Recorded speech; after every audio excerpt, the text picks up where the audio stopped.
tantas pessoas aqui, tantas empresas diferentes. Uma oportunidade boa, né, para a gente trocar algumas experiências, coisa que a gente tem feito muito pelo WhatsApp, mas faz parte também conhecer as pessoas pessoalmente.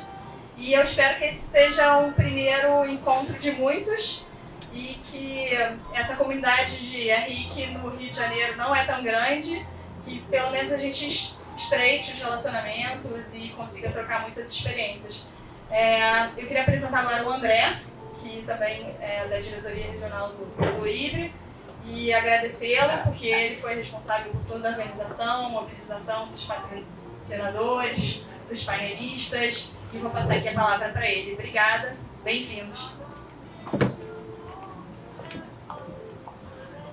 Bem, boa noite a todos. Eu sou o André Vasconcelos, trabalho com a Carla no IBRE, diretora regional, e eu sou diretor adjunto dela.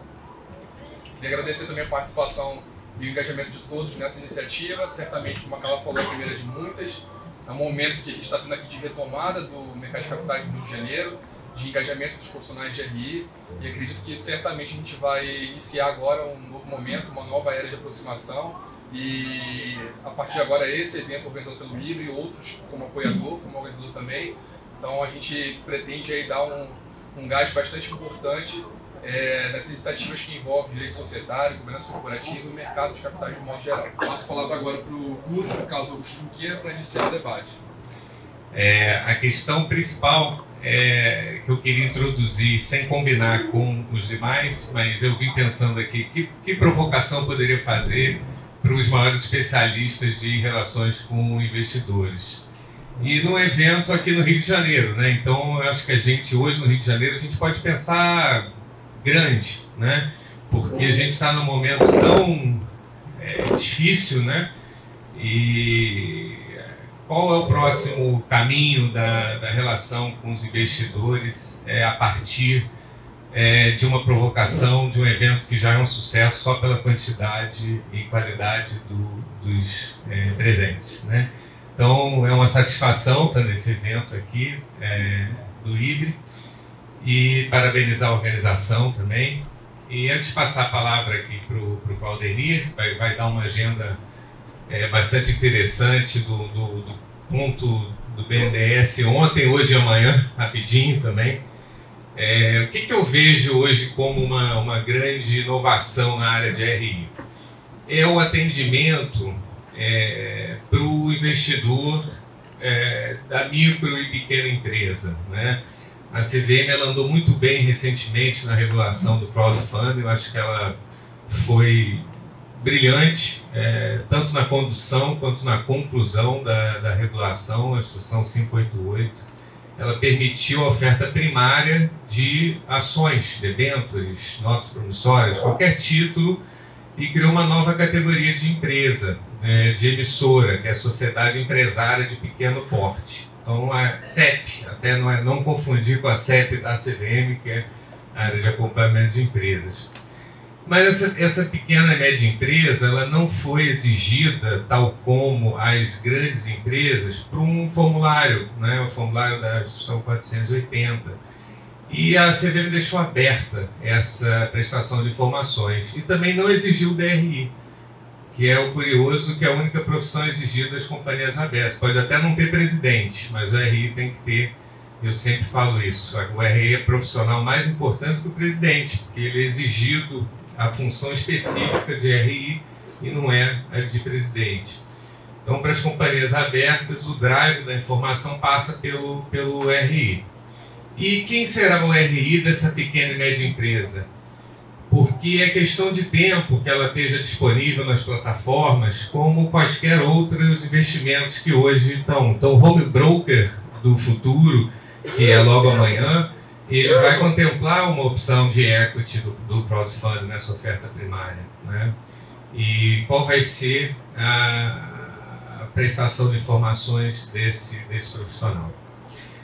Então, essa é a provocação que eu queria fazer para vocês. Vou passar a palavra aqui para o Claudenir Brito e começar com uma pergunta, que é o que mudou recentemente no BNDES, que você possa compartilhar aqui conosco, e a sua diretoria de integridade, o que você poderia falar sobre ela e qual uma agenda de curto prazo para o BNDES, uma coisa bem sintética. Tá? Obrigado. Boa noite. Inicialmente, parabenizar os organizadores do evento, excepcional, reunindo, fazendo parte de acredito que de um programa anual de conversas que vocês devem vir tendo pelo próprio WhatsApp, como foi bem comentado pelo André, mas principalmente agradecer a oportunidade do BNDES se fazer representar nesse evento. O BNDES tem uma história de 67 anos e foi criado para transformar a vida das pessoas. Não é propaganda, é realmente o motivo pelo qual o BNDES foi criado há 67 anos. E mais recentemente, como vocês bem sabem, nós passamos por uma reestruturação, uma troca de comando no banco, assumindo o presidente Gustavo Montezano, e uma troca de toda a diretoria.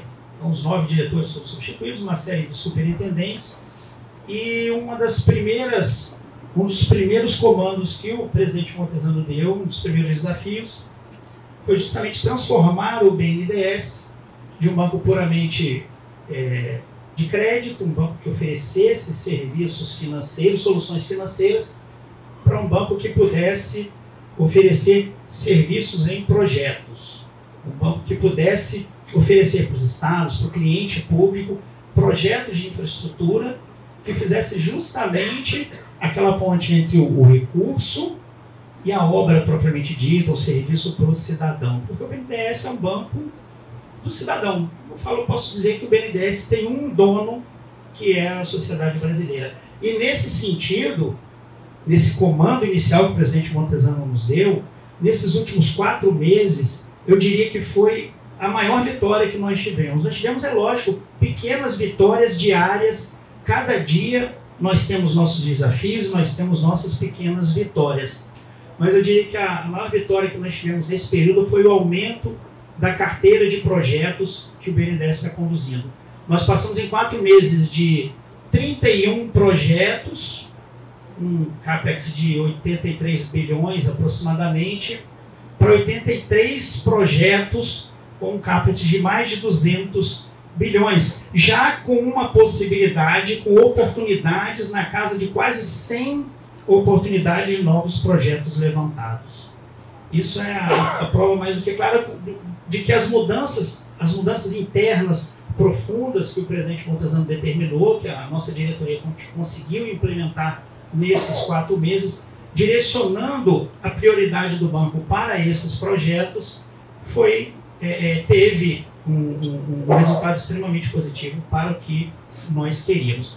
O desenvolvimento agora para o banco, ele não é mais só crédito. É claro, a gente vai continuar oferecendo soluções financeiras, crédito, as garantias, mas também a nossa fábrica de projetos, que, como eu disse, já teve um incremento muito grande. Então, eu diria que esse foi nesses 4 meses, eu poderia relacionar uma série, como eu disse, de pequenas vitórias, mas eu diria que nesses 4 meses foi a prova de que esse direcionamento inicial foi extremamente correto. Para o futuro, eu vejo um BNDES mais preocupado com o seu dono, com a sociedade brasileira. O que a gente está buscando hoje, no nosso dia a dia, a nossa diretoria se reúne todos os dias, às 8h30 da manhã, nós fazemos uma reunião diária de alinhamento de agendas e prioridades, e o que a gente tem visto hoje é uma preocupação sempre, cada vez maior, com o bem-estar do nosso dono, o bem-estar da sociedade. Porque a gente não consegue imaginar uma empresa como a nossa hoje, com mais de 100 bilhões de ativos de renda variável, sendo que o dono da empresa está ali vivendo num lugar onde não tem água potável, onde o esgoto corre a céu aberto. A gente não consegue imaginar isso. E é essa mudança de percepção que a sociedade pode esperar para o BNDES a partir de 2020. Não só em relação aos projetos, mas também o que a sociedade tem sempre perguntado, particularmente no nível como o nosso aqui, em relação ao desinvestimento, a carteira de ações. Eu chego daqui a pouco lá Eu vou falar um minutinho sobre a diretoria de compliance. Eu fico muito à vontade em falar sobre governança nesse ambiente, porque tanto nós de compliance quanto os integrantes dessa carreira, desse tema, relações com investidores, esses profissionais, todos nós somos guardiões dos pilares básicos da governança corporativa de uma empresa. Então, da mesma forma que nós estamos preocupados com o cumprimento das normas externas, das políticas internas, da ética empresarial, vocês, além disso, têm uma grande preocupação com a transparência e com a equidade de informações para todos os acionistas, até aquele acionista que tem um lote de 100 ações. Então, eu fico muito tranquilo em falar sobre governança, porque eu sei que vocês entendem muito bem que a decisão de ter uma função de compliance na empresa é uma decisão de gestão para melhorar a governança. E o BNDES começou isso em 2016 com um departamento lá no banco fica subordinado a uma superintendência que, por sua vez, fica subordinado a uma diretoria. Na época, diretoria jurídica e de compliance. E a nova gestão, a gestão do Montesano, entendeu que é necessário um momento de se dar prioridade, de se criar uma diretoria específica para tratar dos temas de compliance, auxiliar na melhoria dos aspectos de governança, para nos dar principalmente, o que é lógico, autonomia e rapidez na tomada de decisões. Hoje, como eu disse, eu posso chegar amanhã de manhã, levar um tema para a diretoria, que a gente possa discutir em 2, 3 minutos, e já tentar construir uma solução em curto prazo. Eu não vou precisar dar toda uma volta, um fluxo. Isso a gente tem ganhado bastante tempo na melhoria da nossa governança nos futuros processos. Então, a nossa diretoria, hoje, ela tem uma área de integridade e gestão de riscos. Nós criamos uma corregedoria no banco para concentrar todas as apurações internas que nós temos circulando no banco e um departamento de compliance que foi absorvido para que a gente possa dar um pouco mais de enforcement nesse tema. Sobre o desinvestimento, eu posso iniciar dizendo o seguinte, em linhas gerais, né? Se a gente dividir a carteira do banco pelo ativo, a gente vai chegar num valor de mais ou menos 12%. 12%.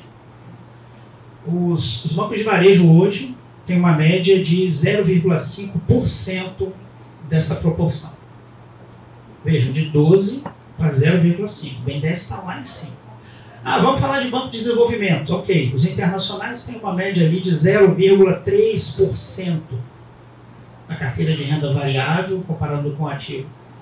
E se a gente vier para os nossos bancos de desenvolvimento nacionais, isso chega a no máximo 0,4%. Então vejam a desproporção que nós temos hoje do BNDES em relação aos demais bancos em geral, inclusive de varejo, que deveriam ser os mais ousados nesse aspecto, nesse sentido.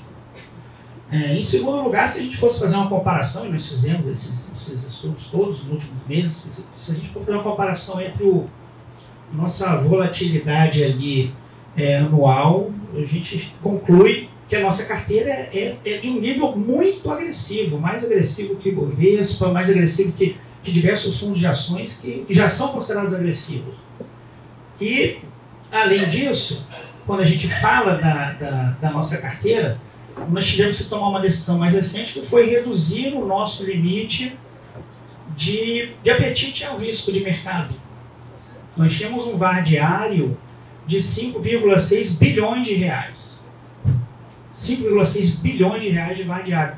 Fizemos uma mudança recente, por decisão, inclusive do Conselho de Administração, para reduzir isso para 600 milhões.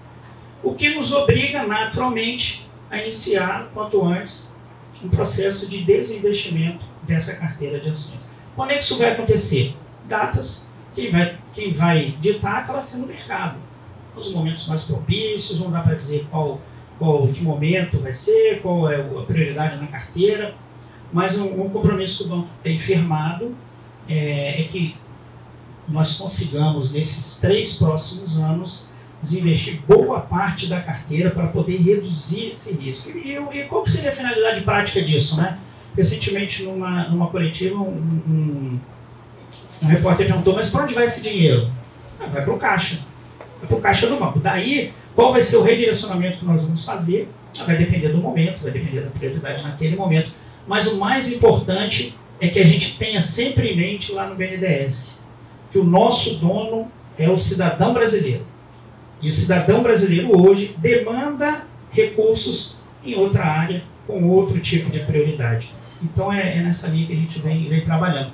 Esse investimento vai ser feito naturalmente com muita responsabilidade, não tenho dúvida disso, nós somos gestores responsáveis, isso tudo vai ser feito com muita responsabilidade. A nossa área de mercado de capitais tem trabalhado bastante em modelos, verificar como é que vai ser a precificação, em datas, processos, fluxos, para seguir toda a governança, todo o ritmo necessário, mas a nossa expectativa é essa nos próximos anos. Agir de maneira a priorizar os interesses do cidadão brasileiro, que é o nosso grande acionista. Acho que é isso. Respondi tudo? Não, perfeito. Então, obrigado, hein? Alô, boa noite a todos e bom jantar. Muito bem respondido, Dona, muito claro. Obrigado. Eu queria passar a palavra para a Alessandra, que vai falar da parte mais digital, né? Eu fiz algumas provocações ontem para você, não sei se fica à vontade. E o que eu queria adicionar é que, na visão do RI, a gente tem várias equipes em vários tamanhos de RI, né? E isso é um desafio nosso, do profissional, né? Do que a gente atende, né? A gente percebe que algumas companhias têm 10, 12 pessoas, outras equipes menos, às vezes um indivíduo, né? E tem essa questão do RI com a parte jurídica, né? E aí depois o Acácio complementa um pouquinho falando do social também, que eu acho que está ligado também com o que o Valdeir está falando, mas é isso. E boa noite a todos. Bom, também gostaria de reforçar o agradecimento, o convite do IBRE para a gente estar aqui hoje. A gente lá na B3 tradicionalmente participa do jantar lá em São Paulo e para a gente é uma grata notícia saber que agora no Rio também vai virar tradição, certamente. Trazendo um pouquinho do pano de fundo, né, do porquê que eu estou aqui e a B3 com essa preocupação de estar cada vez mais próxima dos RIs, né? A gente sabe que a agenda de RI é bastante intensa em uma série de aspectos, né? 2019 certamente foi um ano desafiador para as áreas de RI, né? Então a gente está falando de uma série de exigências, bom, novo mercado sendo implementado, né, pacote cheio aí até 2021, informe de governança, né, acontecendo, as companhias usando empresas net para reportar as informações, todas, né, virando chave esse ano, e voto à distância, enfim, uma série de temas. E aliado a todas essas questões regulatórias que qualquer companhia, né, sejam de times de RI grandes ou pequenos, tem que passar, a gente teve um cenário também de mercado bastante intenso positivamente também, né? Então, o Ibovespa batendo 100 mil pontos, pessoa física cada vez mais acessando, né? A gente passou aí a barreira de 1,5 milhão de pessoas físicas com custódia em bolsa. Então, certamente a demanda pelo RI tem aumentado, né?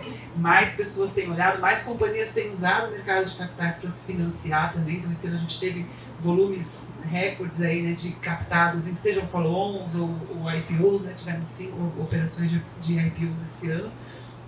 Então, a gente entende que é uma agenda bastante intensa, né? E os times, sejam mais enxutos ou não, precisam aí cobrir todas as pontas, né? Então, lá na B3, muitas vezes vocês interagem com a área regulatória, e aí por conta seja do convênio com a CVM, né, de regulação, ou a autorregulação dos segmentos de listagem, ou dos regulamentos mesmo da B3, a gente também tem a preocupação de estar próximo de vocês como relacionamento, que é a bandeira que a gente traz. E aí, para o ano que vem, a gente deve ter uma mensagem ainda mais bem estruturada e mais reforçada, pensando na jornada toda de uma companhia acessando o mercado de capitais, né? Então, desde uma empresa fechada que está se preparando, seja em governança, auditoria, ela está realmente visando o mercado, até aquela que já é veterana, né, de mercado de capitais, enfim, listada há muito tempo, que a gente entende também que precisa a todo momento treinar aspectos novos, a regulação a todo momento está transformando, ou o próprio mercado exige tendências diferentes, né? Então, trazendo a provocação como o RI deveria ter um viés mais digital, né, cada vez mais. Hoje a gente conversando com muitas companhias, elas falam, poxa, minha base de pessoa física mais que dobrou num intervalo pequeno de tempo. É uma turma nova que está olhando o mercado de capitais e que consome vídeo, que é muito mais rápido, a informação tem que fluir muito mais rápido.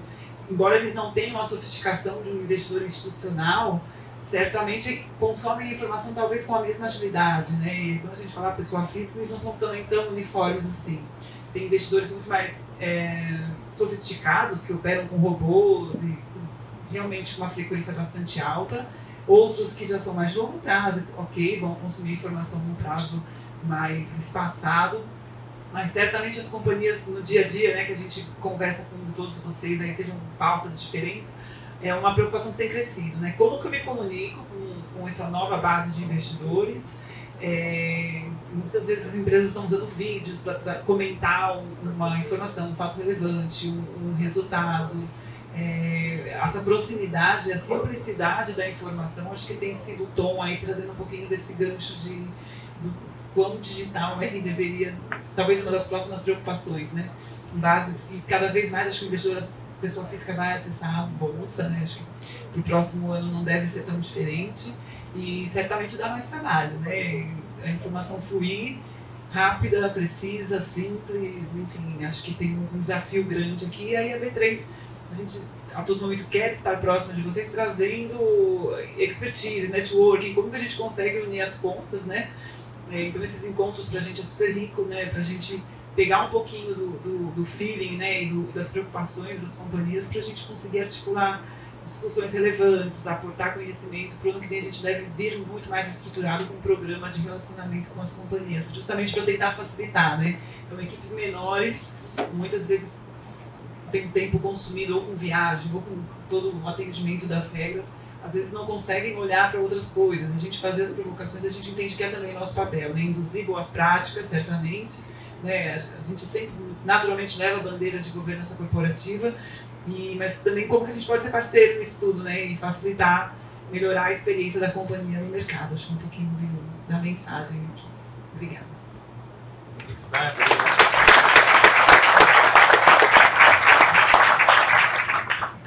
Só lembrando que a gente vai deixar as perguntas para o final, para dar uma agilidade maior e o tempo também. Obrigado, Alessandro. Certamente vocês ajudam muito o mercado e prova disso é que vocês sempre estão presentes, né, nos eventos e ajudando. A gente sente muito esse apoio. Cássio, você tem uma missão difícil, que é falar de ESG, que são as siglas da moda, né? E uma moda que veio para ficar, parece, né? Então, eu tive até comentando com você, até te mostrei esse material que eu recebi, fiquei bem impressionado porque não tinha lido uma coisa mais profunda, um material bom, né? Bem profundo, assim, eu achei, para mim. E o que eles estavam falando lá, essa questão do ESG, o que hoje é mais obscuro é o S. Obviamente você fica à vontade para falar, mas o social, né, que a gente tem esse movimento o novo pacto, né, da destinação do recurso dos acionistas, né. A empresa pode fazer doações, pequenas doações, de acordo com a lei, desde que não seja para partidos políticos, pode, né, está na própria lei desde 76. Mas a verdade é que o investidor hoje está perguntando sobre isso, e então eu queria que você falasse um pouquinho. E se o ESG é uma categoria de investimento ou se é uma nova lupa para todos os investimentos. Ou seja, há que se falar em investimento sem ESG ou não, e se isso hoje é uma coisa e vai ser outra daqui a algum tempo. Tá? Obrigado. Boa noite, pessoal. Queria agradecer em nome da Alaska por poder estar aqui presente. Agradecer principalmente ao André pela recepção. A Alaska é uma gestora de fundos de ações. Atualmente, acho que é a maior gestora de fundos de ações independente. A gente gera aproximadamente 14 bilhões de reais. Agora, voltando um pouco aqui à pergunta sobre ESG, eu vou explicar um pouco como funciona o processo de investimento da Alaska. A gente seleciona as empresas para investir, a gente dá uma nota para cada uma delas. A nota é de acordo, obviamente, com a taxa interna de retorno. A gente projeta o fluxo de caixa da companhia para 30 anos e vê se o retorno é atraente, se vale a pena. E depois vem o ESG, exatamente é o pilar mais importante assim, da nossa escolha, até pelo dever fiduciário. A gente não pode investir dinheiro de terceiros numa empresa que não tem responsabilidade social e ambiental. O que a gente estava falando aqui antes que ele me mostrou aqueles papéis, é que o ESG ele não tem que ser o negative screening, né? Ele tem que ser uma coisa do, que é o que você estava comentando, que tem que agir de modo a viabilizar o investimento, né? Voltando um pouco também sobre o profissional de RI, na Alaska a gente enxerga como um profissional que tem que ser extremamente multitarefário. Mais importante que o presidente até da empresa, porque, falando um pouco lá da Alaska, o profissional de RI ele tem que saber por que a gente está investindo nas empresas, tem que poder atender o investidor e explicar o porquê daquela posição, tem que saber, e lá a gente tem um papel duplo também, além de relação com investidores, ter relação com a investida, cumprir todo esse papel regulatório, né, de fatos relevantes e tudo. E acho que é isso, é uma posição extremamente importante. Vocês tinham falado mais alguma coisa sobre ESG? Se é um filtro ou se é uma tendência, se é um selo que você coloca no seu investimento ou se é uma forma de você olhar realmente todos os investimentos. É uma forma de olhar. Você está vendo hoje isso no Brasil, porque eu acho que me pareceu uma grande novidade isso. A gente lá na Alaska, a gente tem falado mais inglês agora. O investidor gringo ele ainda não chegou, de fato, a colocar, a injetar dinheiro, e a gente precisa do capital estrangeiro até para infraestrutura, de uma forma geral, mas a gente tem conversado bastante em inglês. E é uma preocupação global, o ESG, todos os investidores estrangeiros, quando eles mandam os questionários de due diligence e tudo, a primeira coisa que eles pedem é para conversar com o diretor de compliance, entender, e também com o gestor, entender o processo de investimento, e ESG é, com certeza, um ponto bem relevante. Não dá para você carimbar tal investidor e falar, para tal investidor vai ter ESG. Não. A gente enxerga tudo de uma forma global, o nosso processo de investimento considera ESG bem relevante. Excelente, falando contigo, até me lembrei dessas coisas que a gente tem lá fora e acaba importando, às vezes muito rápido, às vezes equivocadamente e às vezes muito demorado, né? E não sei se o Zé Max está aí ou não, mas o Zé Max Trigger tá ali. É o decano da área de RI aqui do Rio de Janeiro, do Brasil, né? E tem uma missão do Endowment, que ele também integra, também, junto com o Rodrigo Vilela ali, alguns amigos da PUC, que estão assumindo a missão de divulgar, né, comunicar o Endowment, que também é uma relação com o investidor, né? E esse investidor do Endowment tem muito essa discussão do ESG, né? Que é um investimento perpétuo. Um investimento que o fluxo de caixa na perpetuidade ele é uma filantropia, né? Então, o que você vai fazer com aquele dinheiro, como vai aplicar aquele dinheiro? Então, para o Endowment isso é uma coisa muito clara. Isso é para um investidor institucional em si, assim, né? O próprio investidor institucional enxerga como longuíssimo prazo. Para a pessoa física, acho que ainda não, né? Mas a gente está tentando mudar a mentalidade. Inclusive, com a queda de juros, pela primeira vez na história, o número de CPFs na Bolsa passou a população carcerada. É um dado engraçado, é uma coisa para comemorar. Porque a proporção era 2:1, né? Era ruim. Vai depender da segunda instância. E no nosso processo de investimento, a gente também enxerga as ações como um investimento de longuíssimo prazo e a gente enxerga como um bônus perpétuo. E aí entra a importância também do ESG, de não poder, novamente, o dever fiduciário, não poder investir dinheiro de terceiros numa companhia que possa vir a ter problemas. Exatamente. E quem doa o dinheiro também, né? No Endowment tem uns acordos, eles têm um cancelamento dos direitos de name rights, mas eles não têm que devolver o dinheiro, não. Essa é uma discussão interessante. Antigamente eles devolviam, agora eles não devolvem mais. Não faz sentido devolver o dinheiro, né? Posso passar para o Henrique, então? Claro, obrigado. Obrigado. Isso aí, Cássio. O Henrique vai falar da agenda regulatória da CVM, e é uma agenda muito rica, tem muitas efetivações recentes também, e vocês fiquem à vontade para fazer perguntas depois para todos. Tá? Obrigado, Henrique. Bom, obrigado, Carlos. Olha, primeiro agradecer o convite do IBRE, é mesmo uma satisfação estar aqui. Vocês sabem bem que a CETEV está presente no dia a dia de vocês também estão presentes no nosso dia a dia. A interface que vocês fazem para o mercado e também para dentro da companhia é muito importante para a CVM. A gente tem vocês como profissionais de alta responsabilidade e no dia a dia a gente cuida de fazer com que o trabalho de vocês seja mais fácil ou não, ou às vezes um pouco mais difícil, como vocês sabem bem. O desafio que me pediram é falar um pouco sobre as novidades da agenda regulatória da CVM, tentar dar um overview do que a gente tem feito, para que vocês mesmos façam uma avaliação sobre o quanto é que isso impacta ou não no dia a dia de vocês. É claro que nesse overview e tudo que a gente fez, muita coisa não está diretamente relacionada com o que vocês fazem.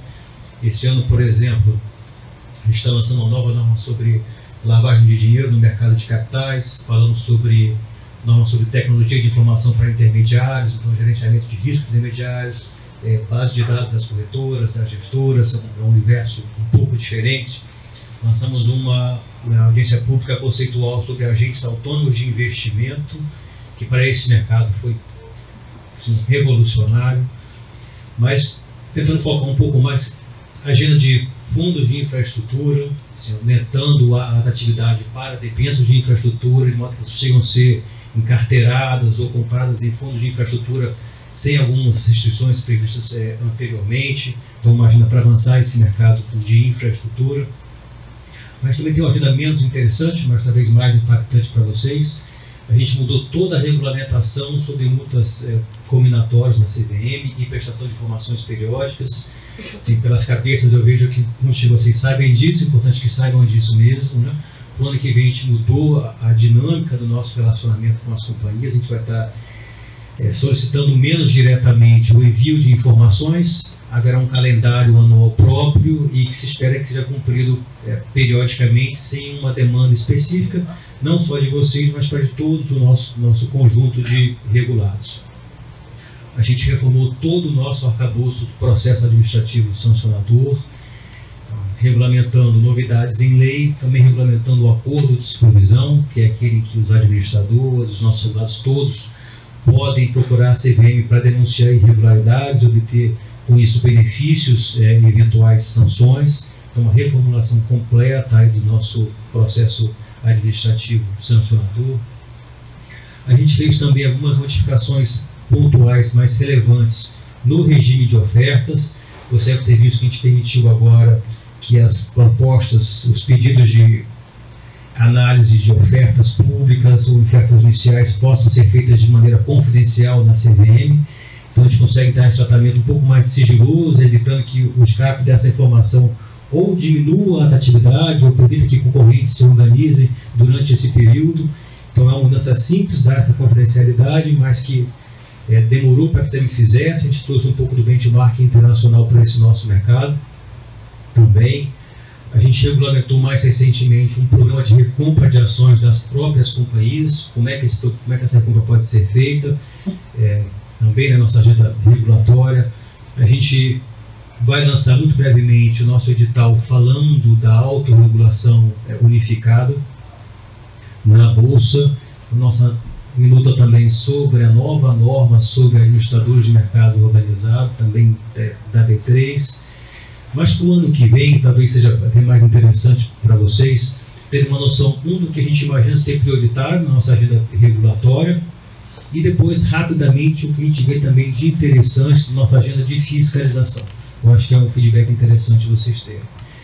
Primeiro, o que a gente imagina para o mercado, muito link com o que já foi dito por aqui, é que nesse ambiente de juros mais baixos e um apetite maior por dívida privada, mas também por novos papéis, o que a gente vê para o ano que vem é a necessidade de uma reformulação das nossas regras de ofertas de maneira geral. Nossa 400, nossa 476, uma revolução nesse regime, destacadamente porque o que a gente percebe é que a gente tem um grande mercado para grandes emissões, para grandes dívidas e grandes valores. A gente regulamentou, eu acho que bem mesmo, o nosso crowdfunding para valores bem menores, mas há claramente um gap para as ofertas com os valores intermediários. A gente também precisa tornar a 476 mais real.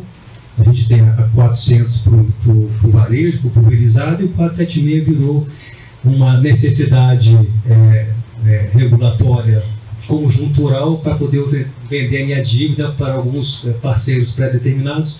Não era o que se esperava, então a gente precisa reformular o nosso mercado de dívida e das ofertas nesse cenário. E também de interessante, eu acho que NIA, para tornar o Brasil e nossas empresas mais interessantes para os investidores internacionais, a gente planeja para o ano que vem, a propósito da nova lei, uma grande mudança no regime dos nossos fundos em geral, fundos de investimento, nossos fundos imobiliários, nossos FDICs, destacadamente por conta da nova lei de abertura econômica, em disciplinar melhor a responsabilidade do cotista, que a lei vai permitir que não seja solidária. Isso vai ser bastante importante para atrair investimentos internacionais. Esses novos investidores não se sintam solidariamente responsáveis por eventuais prejuízos na participada. Vamos regulamentar o regime de responsabilidade entre prestadores de serviços no fundo, isso também é uma novidade, novas classes de cotas dentro do fundo. E essa mudança em si deve trazer uma maior atratividade para investimentos desses fundos nacionais ou internacionais para nossas empresas, a partir de um regime de fundos um pouco mais sólido. Essas são as grandes mudanças do nosso regime regulatório para o ano que vem, o regime de ofertas e a disciplina dos fundos, que a gente imagina que vai trazer um impacto mais direto para o nosso mercado de capitais e com certeza para nossas empresas. Mas aqui já concluindo, porque eu sei que eu sou o último obstáculo entre vocês e o jantar, eu já vou concluir. Queria dar o feedback da nossa perspectiva sobre prioridades para a supervisão. Nessa conjuntura de juros mais baixos, o que a gente tem percebido, e vocês devem ter visto também, é mais ofertas no que a gente chama de mercado marginal. Então são promessas de investimento fáceis, com altos retornos. As pessoas que já não conseguem ter mais aquele rendimento fácil com renda fixa, com a poupança, com outros instrumentos, procuram o mercado de dívida, e com isso a gente tem um mercado marginal cada vez mais disparado no nosso mercado de capitais, sem falar das criptomoedas, moedas virtuais, que acabam sendo um grande incentivo a que as pessoas busquem ganhos fáceis sem a devida regulamentação. Então, para o ano que vem, talvez não tão afeta vocês, tem um foco bastante grande no mercado marginal, mas mais próximo de vocês, a CVM vai estar bastante preocupada com as operações envolvendo partes relacionadas, política de relacionamento, política de operações com partes relacionadas, olhar um pouco mais dentro de como é que essas políticas efetivamente se concretizam nas empresas, estabelecendo alçadas, estabelecendo procedimentos internos para aprovação, de modo a garantir mesmo segurança para os investimentos feitos pelos nossos minoritários. Vamos olhar também um pouco mais de carinho no trabalho das auditorias. É possível que para o ano que vem a gente tenha um trabalho mais próximo das grandes empresas de auditoria, não só por conta de mudanças de regras contábeis, mas porque nós consideramos que é um grande gatekeeper e é importante ser um pouco mais atento para esse mercado no ano que vem. A gente vai dar um pouco, como sempre, focado em insider trading, manipulação de preço, algo mais comum no nosso mercado, mas para o ano que vem a gente vai ter um olhar especial do comportamento dos intermediários na distribuição e na revenda desses papéis no nosso mercado. Mas passando rapidamente aqui, para não atrapalhar mais, acho que esse é um pequeno overview mesmo, porque na nossa regulatória há diversos assuntos interessantes, elementos para vocês, mas muito interessantes. E para o ano que vem a gente deve, até o final do ano, como a gente fez pela primeira vez esse ano, vocês devem ter visto, esse ano pela primeira vez a gente disse qual é a nossa prioridade regulatória. Todos ficaram sabendo o que a CVM pretendia regular para esse ano e entregamos 90-95% daquilo que pretendíamos. E vamos fazer o mesmo para o ano que vem. A ideia é possibilitar que o mercado, os participantes, saibam o que nós estamos examinando antes mesmo que a gente coloque sequer em audiência pública. Fazer com que vocês participem, contribuam com sugestões e efetivamente se tornem aí mais construtores da regulação da CVM. Então, para além desse pequeno overview, e porque eu também não posso dizer o que vai estar lá antecipadamente, a informação privilegiada, que eu poderia passar para vocês, mas aqui no final do ano a gente traz um pouco mais concreto o que a gente vai ter lá de novas normas, novas agências públicas para possibilitar a participação de vocês. Eu espero ter, nesse rápido introito aqui da nossa agenda regulatória, ter passado um pouquinho do mais importante. Obrigado.